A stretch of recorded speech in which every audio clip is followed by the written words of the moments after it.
So hello dear student. तो आज के लेक्चर में मैं एक नया चैप्टर स्टार्ट करूंगा, दैट इज़ काइनेमैटिक्स। ओके, तो काइनेमैटिक्स 1, इसमें मैं पढ़ूंगा motion in straight line. Okay, तो सबसे पहले समझते हैं कि काइनेमैटिक्स मतलब क्या होता है। So it deals with the study of motion of object without considering the cause of motion. ठीक है, इसमें हम लोग किसके बारे में स्टडी करते हैं? Motion of object. और हम लोगों का इंटरेस्ट नहीं रहता है कि कॉज ऑफ मोशन क्या है। ठीक है, कॉज ऑफ मोशन में हम लोग का इंटरेस्ट नहीं रहता है, ओनली हम लोग किसका स्टडी करते हैं? Motion of the object. Okay, उसके बाद एक टर्म है आपका रेस्ट। रेस्ट क्या होता है? Object does not change its position with respect to surrounding with the passage of time. Okay, मतलब ये कि कोई ऑब्जेक्ट रेस्ट पे कब होगा? यदि वो अपना पोजीशन चेंज नहीं कर रहा हो विथ रिस्पेक्ट टू सराउंडिंग। मतलब आप सराउंडिंग में क्या करो, कोई रेफरेंस ले लो। ओके, और फिर देखो क्या ऑब्जेक्ट का पोजीशन चेंज हो रहा है। यदि उसका पोजीशन सराउंडिंग के रिस्पेक्ट में नहीं हो रहा है तो क्या होगा?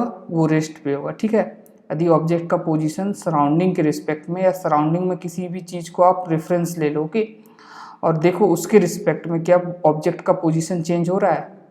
जैसे जैसे आपका टाइम पास हो रहा है, यदि नहीं हो रहा है तो वो ऑब्जेक्ट आपका रेस्ट पे होगा। ठीक है, जैसे a book lying on a table. कोई भी बुक यदि आपका टेबल पे रखा हुआ है तो क्या होता है? रेस्ट पे होता है। बट आपको एक रेफरेंस यहाँ स्पेसिफाई करना पड़ेगा। तो जैसे बुक है आपका, तो बुक किसके रिस्पेक्ट में रेस्ट पे होगा? कोई भी चीज़ आप सराउंडिंग में ले लो एक रेफरेंस। ओके, जैसे आपके घर में कोई स्विच बोर्ड है तो स्विच बोर्ड को आप रेफरेंस ले सकते हो। ओके, तो स्विच बोर्ड के रिस्पेक्ट में वो बुक क्या होगा? रेस्ट पे होगा। ओके, यदि आप और कोई भी चीज़ को आप रेफरेंस ले सकते हो। जैसे आपके घर में सपोज एक टेलीविज़न है। ठीक है, आप टीवी को भी ले सकते हो रेफरेंस, और देखो टीवी के रिस्पेक्ट में क्या बुक का पोजीशन चेंज हो रहा है। यदि नहीं हो रहा है तो बुक आपका क्या होगा? रेस्ट पे होगा with respect to that TV. Okay, television के रिस्पेक्ट में रेस्ट पे होगा। ओके, तो ये रेस्ट है। और उसके बाद एक टर्म आता है मोशन। मोशन क्या होता है? यहाँ देखो, object changes its position with respect to surrounding with passage of time. ठीक है, तो ये आपका क्या होगा? मोशन में होगा। ओके, जैसे यदि कोई ऑब्जेक्ट है और उसका पोजीशन चेंज हो रहा है with respect to its surrounding, surrounding के रिस्पेक्ट में, या आप सराउंडिंग में कोई भी ऑब्जेक्ट को रेफरेंस ले लो और उसके रिस्पेक्ट में देखो क्या ऑब्जेक्ट का पोजीशन चेंज हो रहा है। यदि ऑब्जेक्ट का पोजीशन चेंज हो रहा होगा तो वो मोशन में होगा। जैसे आपका अ मूविंग ट्रेन। ठीक है, एक मूविंग ट्रेन क्या है? मोशन में होता है। ठीक है, बट आपको स्पेसिफाई करना होगा किसके रिस्पेक्ट में। तो कोई भी आप ग्राउंड में एक ट्री ले लो। ठीक है, तो पेड़ के रिस्पेक्ट में क्या होगा? ट्रेन मूव कर रहा होगा। ठीक है, ये बात है। अब हम लोग देखते हैं नेक्स्ट क्या है। नेक्स्ट आपका एक ये है कि एक पॉइंट है आपके लिए कि rest and motion are relative terms. Okay, तो इसका मतलब क्या होता है? Rest and motion are relative terms. तो इसे मैं आपको एक्सप्लेन करूंगा with the help of 2 points. वो 2 पॉइंट्स क्या है कि an object may be at rest with respect to one object and at the same time it may be in motion relative to another object. ठीक है, मतलब ये कि कोई भी ऑब्जेक्ट आपका रेस्ट पे हो सकता है किसी एक ऑब्जेक्ट के रिस्पेक्ट में। ठीक है, बट वही ऑब्जेक्ट आपका मोशन में हो सकता है यदि मैं दूसरे ऑब्जेक्ट के रिस्पेक्ट में देखूँ। ओके, आई बात समझ में? जैसे मैं आपको इसे एग्जाम्पल के हेल्प से समझाता हूँ।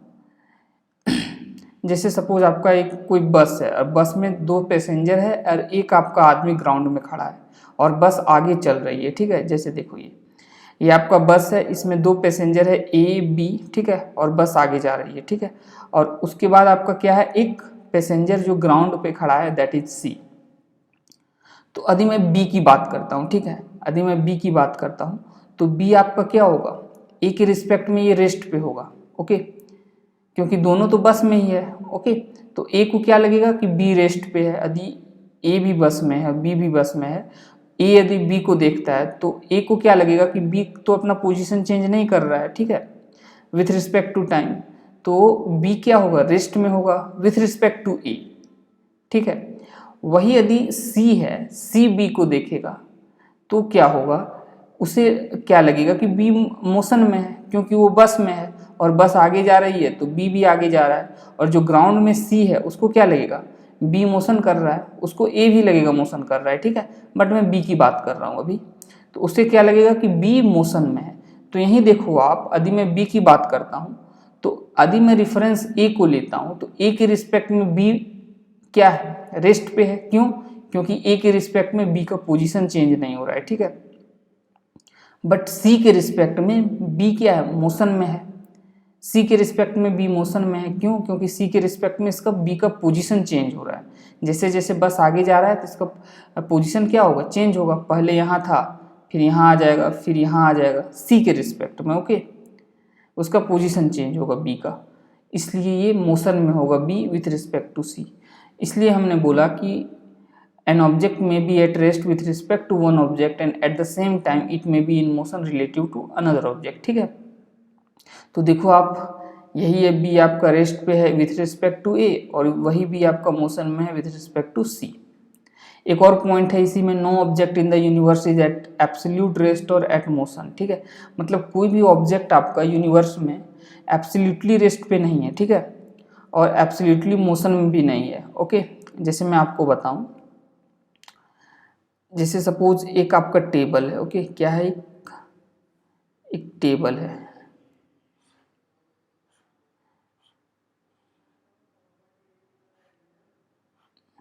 एक ऐसा टेबल है और इस टेबल में आपका क्या रखा हुआ है, इस टेबल में आपका एक बुक रखा हुआ है, ओके। एक कोई भी आपका बुक रखा हुआ है इस टेबल में, और यदि आप यहाँ से देखते हो तो आपको बुक क्या दिखेगा, रेस्ट पे दिखेगा, ठीक है। आप यहाँ ग्राउंड पे हो, ये आपका क्या है, अर्थ है, ठीक है। तो अर्थ पे एक टेबल है, उस पर क्या रखा हुआ है, एक बुक रखा हुआ है। तो यहाँ देखो, ये आदमी देखेगा तो इसे बुक रेस्ट पे दिखाई देगा, ठीक है। और यही आदमी यदि मून पे चला जाता है और मून से देखेगा, यदि मून के रिस्पेक्ट में क्या होगा, ये आपका जो बुक है वो मोशन में दिखाई देगा। क्यों? क्योंकि अर्थ तो आपका क्या कर रहा है, अर्थ रिवॉल्व कर रहा है, रोटेट कर रहा है, ठीक है। अर्थ क्या कर रहा है, सन के चारों ओर रोटेट कर रहा है। तो जब अर्थ रोटेट कर रहा है तो आपका क्या होगा, ये टेबल भी रोटेट कर रहा होगा और उसके साथ ये बुक भी रोटेट कर रहा होगा। तो ये आपको कब दिखेगा, जब आप ये मून से देखोगे तो आपको ये बुक क्या दिखेगा, मोशन में दिखेगा, ठीक है। और वही आप अर्थ के इसके बगल से देखोगे, जस्ट टेबल के बगल से देखोगे तो आपको बुक रेस्ट पे दिखाई देगा, ठीक है। इसलिए आप ये नहीं बोल सकते हो कि कोई भी चीज़ आपका, कोई भी ऑब्जेक्ट आपका एब्सोल्यूट रेस्ट पे नहीं हो सकता है।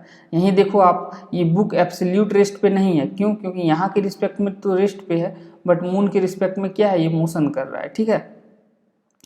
उसी तरह आप मोशन को भी एब्सोल्यूट नहीं कह सकते हो। पहले वाले एग्जाम्पल मैंने आपको दिखाया, बी क्या है, बी आपका मोशन में है विथ रिस्पेक्ट टू सी और बी आपका रेस्ट में है विथ रिस्पेक्ट टू ए। मतलब क्या, मोशन भी आपका एब्सोल्यूट नहीं हो सकता, कोई भी ऑब्जेक्ट एब्सोल्यूटली आपका मोशन में नहीं हो सकता है, ठीक है। तो यही है आपका, तो इसलिए मैंने बोला कि rest and motion are relative terms, okay. अब हम लोग देखते हैं नेक्स्ट क्या है, ये वन डायमेंशनल मोशन क्या होता है। तो आपको पता है कि आपका ये क्या है, एक्स एक्सिस है, वाई एक्सिस है, ठीक है। एक आपका जेड होता है, वो मैंने यहाँ बनाया नहीं है। तो वन डायमेंशनल मोशन कब होगा, only one of the three coordinates specifying the position of the object changes with time, ठीक है। मतलब कोई ऑब्जेक्ट मूव कर रहा है और उसका एक ही कोऑर्डिनेट चेंज कर रहा हो, ठीक है, तो वो क्या होगा, वन डायमेंशनल मोशन होगा। जैसे आप यहाँ देखो, सपोज एक ऑब्जेक्ट है, ऐसे मूव कर रहा है, ओके, ऐसे मूव कर रहा है, तो क्या होगा इसका केवल आप देखो एक्स कोऑर्डिनेट चेंज कर रहा है, वाई तो कांस्टेंट है। देखो यहाँ ऑब्जेक्ट था पहले, फिर यहाँ आ गया, फिर सपोज यहाँ आ गया, फिर यहाँ आ गया, ऐसे मूव कर रहा है, ठीक है। इसे आप लीनियर मोशन या रेक्टिलिनियर मोशन भी बोलते हो। तो देखो इसका केवल एक्स कोऑर्डिनेट चेंज कर रहा है। यहाँ जब ऑब्जेक्ट था तो एक्स कुछ ये था, x1, ठीक है। अब यहाँ सपोज x2 हो गया इसका एक्स कोऑर्डिनेट, ठीक है। ऐसे आपका x3 हो गया। तो ऑब्जेक्ट जैसे जैसे आगे जा रहा है उसका एक्स कोऑर्डिनेट चेंज कर रहा है, बट y कांस्टेंट है। ये y देखो हर पॉइंट पे y यही कांस्टेंट है। सपोज y1, तो y1 है हर पॉइंट पे, ठीक है। तो केवल x चेंज कर रहा है, तो ये आपका क्या होगा, 1D मोशन होगा, वन डायमेंशनल मोशन होगा, ओके। अब हम लोग नेक्स्ट देखते हैं टू डायमेंशनल मोशन क्या होता है। तो only two of the three coordinates changes with time, ठीक है। मतलब थ्री कोऑर्डिनेट में क्या होगा, ऑब्जेक्ट का टू कोऑर्डिनेट चेंज करेगा, ओके। जैसे मैं आपको बोलूं कि एक ऑब्जेक्ट है, उसे यहाँ से थ्रो किया गया, ओके, एयर में यहाँ से ऐसे थ्रो किया गया, तो कुछ आप जब ऑब्जेक्ट को थ्रो करते हो तो कुछ ऐसा जाता है स्पेस में, यदि थ्रो करते हो तो सपोज आपने एक्स वाई प्लेन पे इसे थ्रो किया, तो देखो आपका ऑब्जेक्ट ऐसे जाएगा, ठीक है। तो इसमें आप देखो दो कोऑर्डिनेट चेंज कर रहा है, ठीक है। एक्स वाई प्लेन में जेड तो कांस्टेंट होगा, एक्स वाई प्लेन में हर जगह यहाँ जेड जीरो होगा एक्स वाई प्लेन में, तो केवल एक्स और वाई चेंज कर रहा है। कैसे एक्स वाई चेंज कर रहा है मैं आपको दिखाता हूँ। सपोज ऑब्जेक्ट यहाँ पहले था, फिर यहाँ आ गया, ठीक है। तो यहाँ आपका एक्स कोऑर्डिनेट क्या है, यहाँ आपका एक्स कोऑर्डिनेट सपोज x1 है, यहाँ y कोऑर्डिनेट यहाँ y1 है, ठीक है। अब जब ऑब्जेक्ट यहाँ पे आ गया तो यहाँ इसका x कोऑर्डिनेट सपोज x2 है और y कोऑर्डिनेट क्या है, y2 है, ओके। तो देखो आप जैसे जैसे ऑब्जेक्ट मूव कर रहा है उसका x भी चेंज कर रहा है, x कोऑर्डिनेट भी चेंज कर रहा है, y कोऑर्डिनेट भी चेंज कर रहा है, ठीक है। पहले x x1 था, अब x2 हो गया, पहले y y1 था, अब y2 हो गया, ठीक है। ऐसे ऐसे ऑब्जेक्ट आपको मूव करता जाएगा, उसका x और y दोनों कोऑर्डिनेट चेंज करता जाएगा, ओके। तो ये आपका हो गया 2 डायमेंशनल मोशन या 2D मोशन। अब हम लोग नेक्स्ट देखते हैं कि डिस्टेंस और डिस्प्लेसमेंट क्या होता है, ठीक है। डिस्टेंस और डिस्प्लेसमेंट क्या होता है, तो अब आप देखो कि डिस्टेंस क्या होता है, the length of the actual path travelled by a body, ठीक है। कोई भी बॉडी यदि आपका ट्रेवल कर रहा है तो जिस पाथ में ट्रेवल कर रहा है तो उस पाथ का एक्चुअल लेंथ जो होगा, ठीक है, वही आपका क्या होगा, डिस्टेंस होगा, ठीक है। और डिस्प्लेसमेंट क्या होता है, shortest path measured between initial and final point, shortest path measured between initial and final point, okay. तो आपको क्या देखना है डिस्प्लेसमेंट में, डिस्प्लेसमेंट में आपको ये देखना है कि शॉर्टेस्ट पाथ क्या है। मतलब ये कि आपको इनिशियल और फाइनल पोजीशन के बीच जो भी आपका शॉर्टेस्ट पाथ होगा वही आपका डिस्प्लेसमेंट होगा। तो जस्ट आप क्या करना है, इनिशियल और फाइनल पॉइंट को एक स्ट्रेट लाइन से आप मिला देना, ठीक है, तो वही आपका डिस्प्लेसमेंट होगा। जैसे मैं भी आपको बताता हूँ, जैसे एक बॉडी है, ए से यहाँ से इन्होंने चलना शुरू किया, ए से, ठीक है, ए से ऐसे सी गया अलोंग द येलो कर्व, ठीक है, ये जो येलो कर्व है उसके अलोंग गया, ए से सी, सी से बी, ठीक है। तो इसमें डिस्टेंस क्या होगा, ये ए सी बी जो कर्व है, येलो कर्व है, उसका जो भी लेंथ होगा वही आपका डिस्प्लेसमेंट डिस्टेंस होगा, सॉरी। मतलब ए सी बी ये येलो वाला जो पाथ है इसका जो लेंथ होगा, इसे इस लेंथ को यदि मैं मेजर कर लूँ तो जो भी आएगा वो आपका क्या होगा, डिस्टेंस होगा।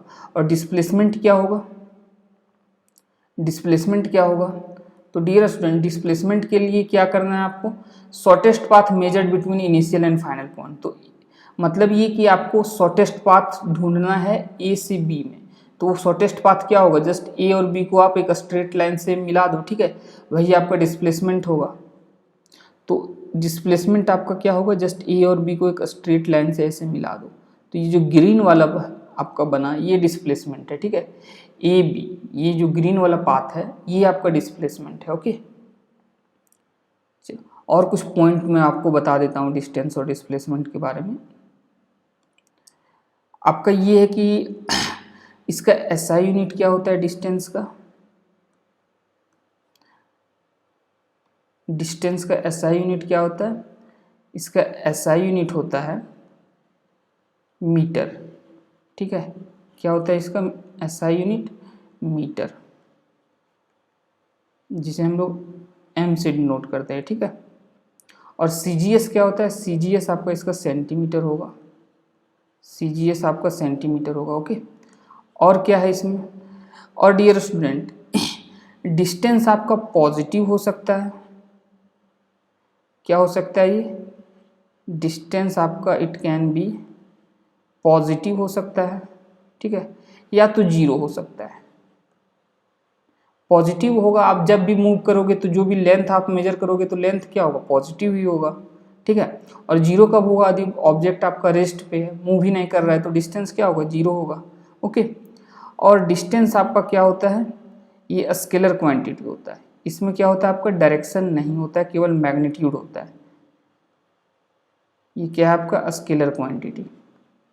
और डिस्प्लेसमेंट के बारे में मैं यदि आपको बोलूँ तो इसका वही एसआई यूनिट मीटर ही होगा, ठीक है। ये भी तो आपका क्या है, लेंथ ही है, तो एसआई यूनिट क्या होगा, इसका वही मीटर होगा। ओके, और ये आपका पॉजिटिव भी हो सकता है, ये नेगेटिव भी हो सकता है, और ये आपका जीरो भी हो सकता है। ठीक है, पॉजिटिव कब होगा? सपोज कोई बॉडी इस डायरेक्शन में जा रहा है, ओके, ऐसे राइट डायरेक्शन में जा रहा है, सपोज ये गया 4 मीटर, तो यहाँ आपका ये क्या हो जाएगा? ये 4 मीटर, यदि आप राइट डायरेक्शन को पॉजिटिव लेते हो तो ये आपका डिस्प्लेसमेंट यहाँ 4 मीटर हो जाएगा। क्या हो जाएगा? ये +4 मीटर, तो ये आपका पॉजिटिव हो गया।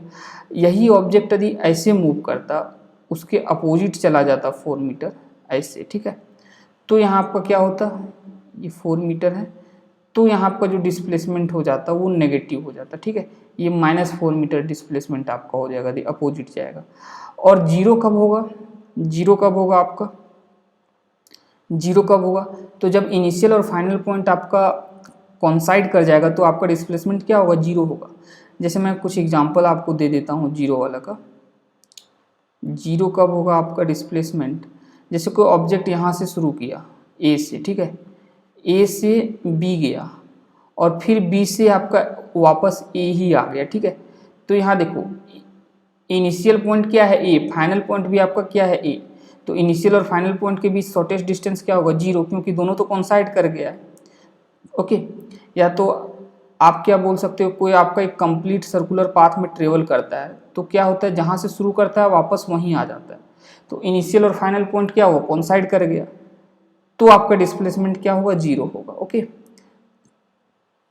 और आपका एक इम्पॉर्टेंट पॉइंट ये है कि डिस्टेंस जो होता है, आपका एक इम्पॉर्टेंट पॉइंट है कि डिस्टेंस जो होता है डियर स्टूडेंट, डिस्टेंस वो हमेशा बड़ा होगा या इक्वल होगा डिस्प्लेसमेंट के।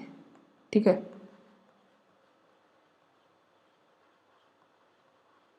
डिस्टेंस हमेशा आपका बड़ा होगा या तो इक्वल हो सकता है डिस्प्लेसमेंट के। डिस्प्लेसमेंट से बड़ा होगा डिस्टेंस या तो उसके इक्वल होगा। ठीक है, आई बात समझ में? जैसे यहाँ देखो आप, ये जो येलो वाला लाइन है इसका लेंथ आपका बड़ा होगा ए बी लाइन से, ग्रीन वाली लाइन से। ठीक है, ए सी बी का जो भी लेंथ होगा वो ए बी की लाइन से बड़ा होगा।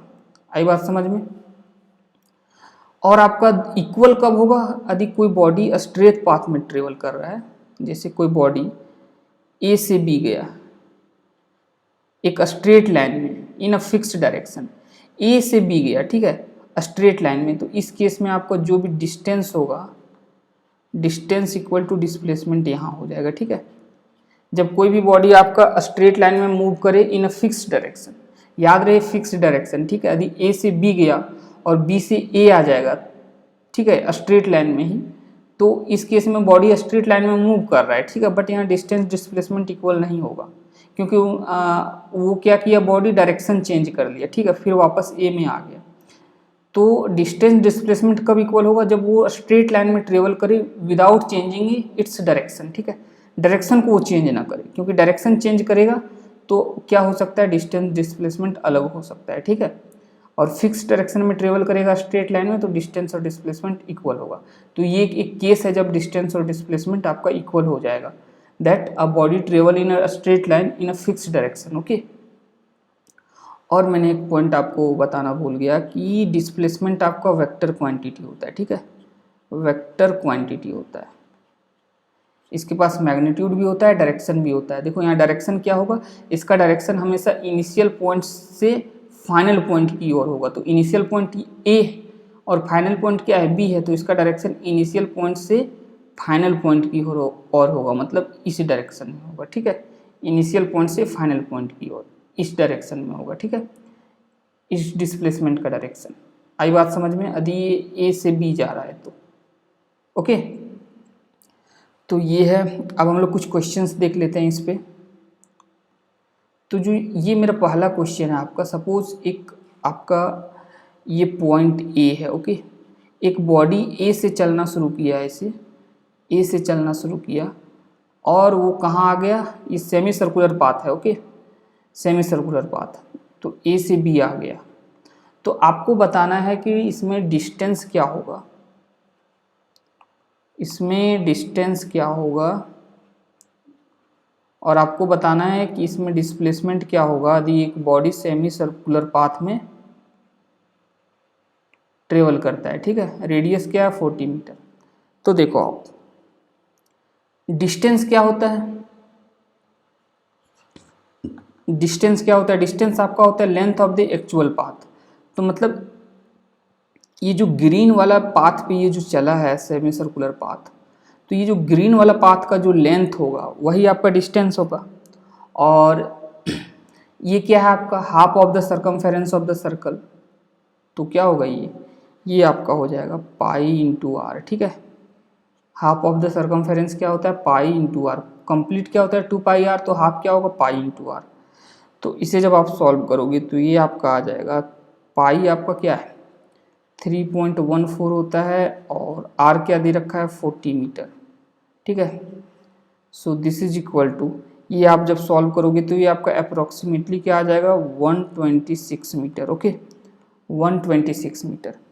अब यदि मैं डिस्प्लेसमेंट की बात करूं तो डिस्प्लेसमेंट का क्या था definition, shortest distance between initial and final point. ठीक है, तो शॉर्टेस्ट डिस्टेंस क्या होता है, जस्ट आप इनिशियल और फाइनल पॉइंट को एक स्ट्रेट लाइन से मिला दो। ओके, तो आपका डिस्प्लेसमेंट जो होगा वो क्या होगा, देखो इसे आप जस्ट मिला दो, इनिशियल और फाइनल पॉइंट को आप मिला दो ऐसे।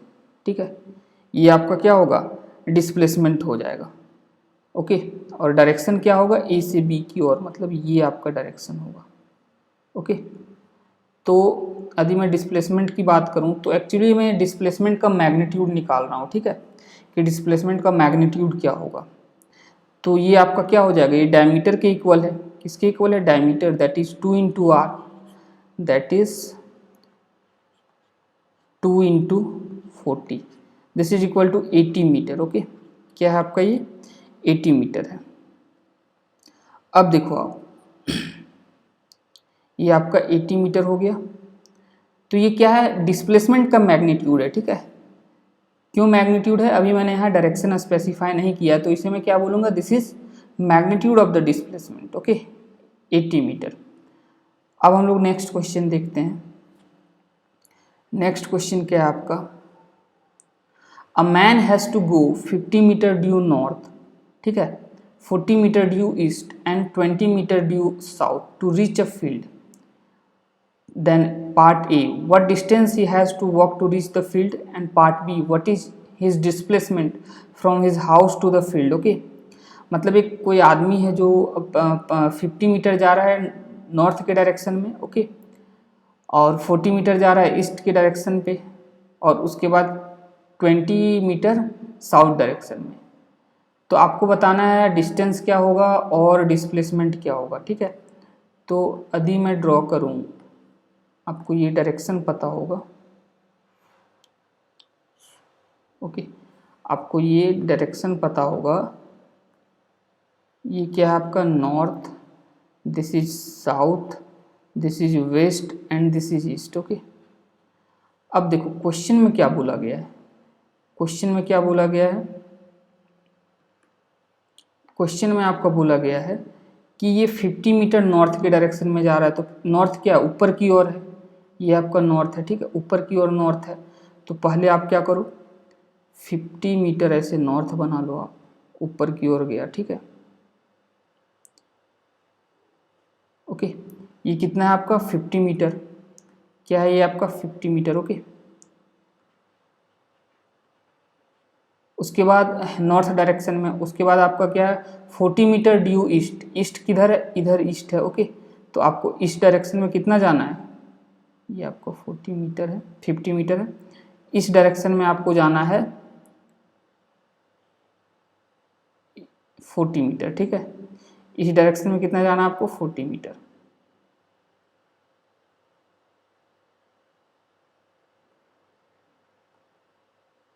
ये आपका हो गया 40 मीटर। ओके, उसके बाद क्या है 20 मीटर ड्यू साउथ, साउथ क्या है नीचे की ओर है, इधर साउथ है, तो आपको नीचे अब जाना है, नीचे अब आपको जाना है। ओके, कितना 20 मीटर, तो ये रहा आपका सपोज 20 मीटर। ओके, 20 मीटर नीचे की ओर गया, साउथ नीचे है तो साउथ नीचे गया आपका 20 मीटर। ओके, मैन आपका नीचे गया 20 मीटर। अब ये आपका पाथ है। अब पूछा गया है what distance he has to walk, तो इसमें आपका डिस्टेंस क्या होगा। ओके, तो देखो आप डिस्टेंस क्या होगा, डिस्टेंस होता है पाथ ऑफ द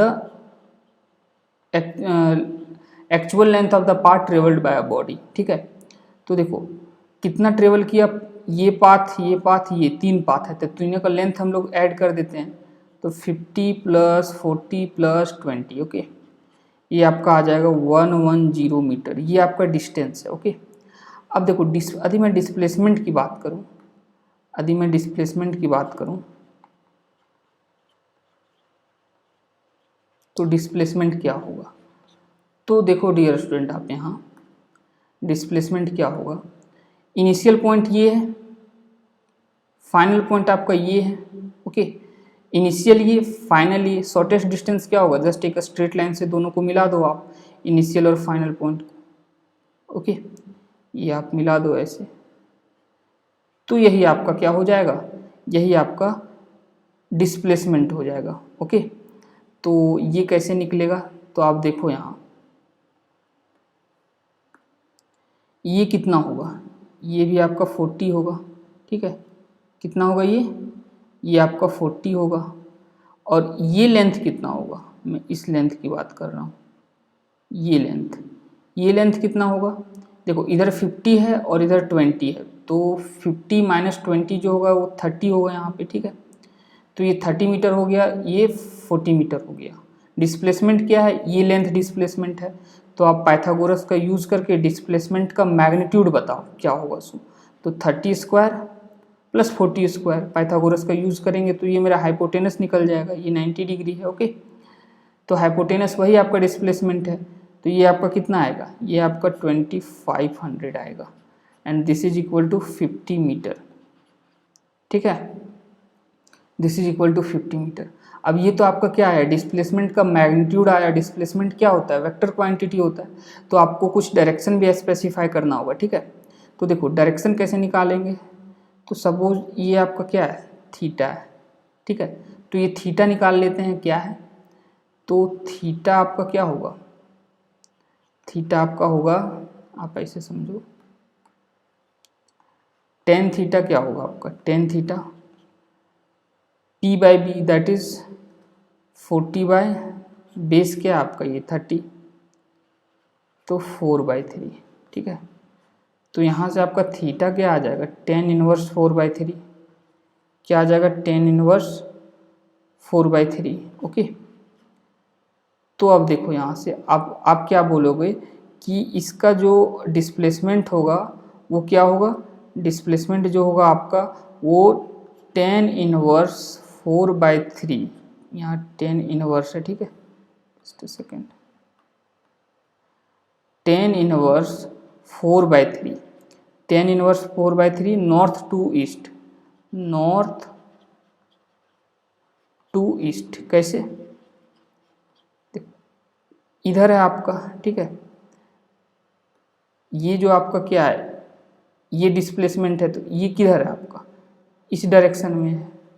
यदि मैं इस डिस्प्लेसमेंट को ड्रॉ करूं यहाँ पे, तो इस डायरेक्शन में है। ठीक है, तो और एंगल मैंने क्या लिया है, ये एंगल लिया है, तो ये क्या हो गया आपका, नॉर्थ टू ईस्ट, नॉर्थ से ईस्ट की डायरेक्शन में है आपका ये tan इनवर्स 4/3। ठीक है, नॉर्थ टू ईस्ट, आई बात समझ में। अब हम लोग नेक्स्ट क्वेश्चन देखते हैं क्या है,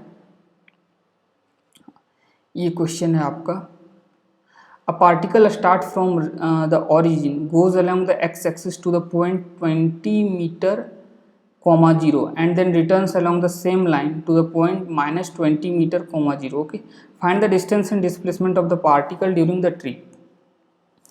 तो इसमें आपका क्या हो रहा है डियर स्टूडेंट, यदि मैं आपको बताऊं तो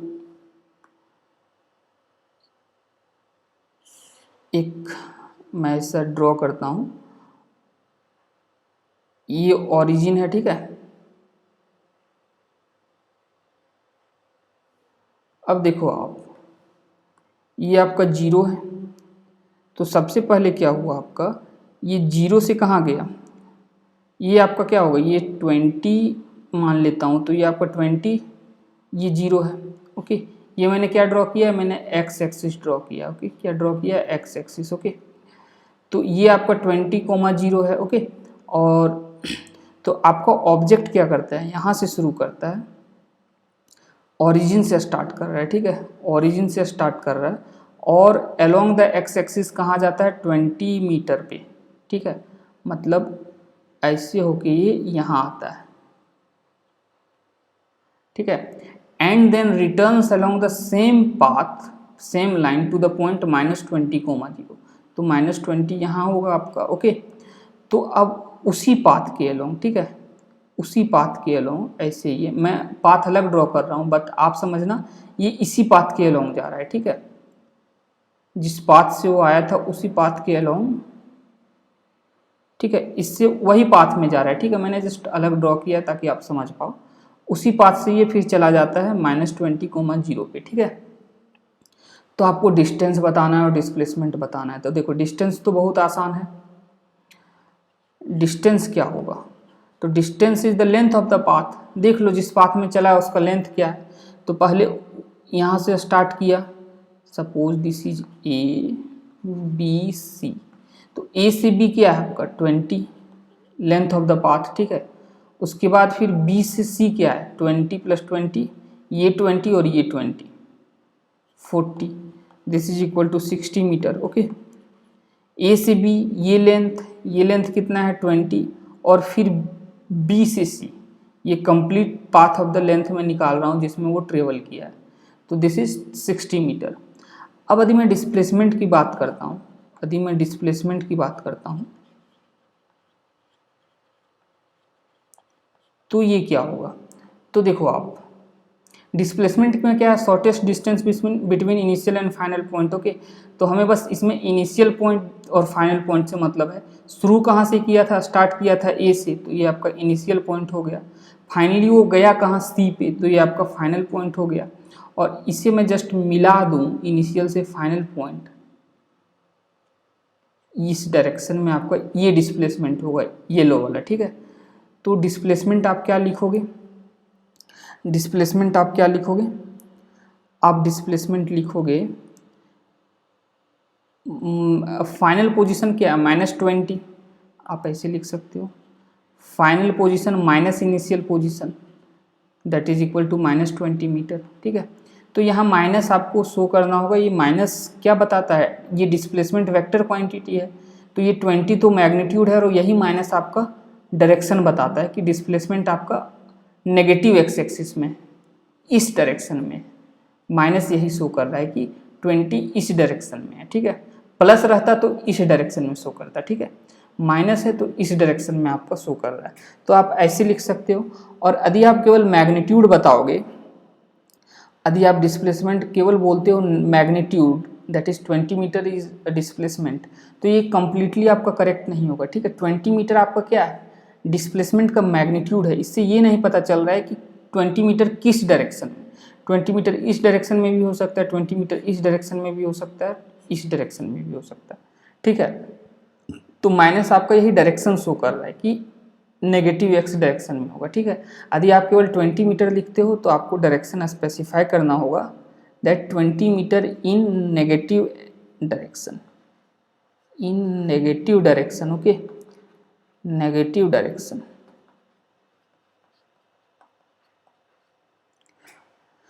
तो ये डिस्प्लेसमेंट मेरा क्या आ गया, -20 मीटर और डिस्टेंस 60 मीटर। ओके, तो आज के लिए इतना ही डियर स्टूडेंट, फिर मिलेंगे नेक्स्ट लेक्चर में। सो बाय एवरीवन।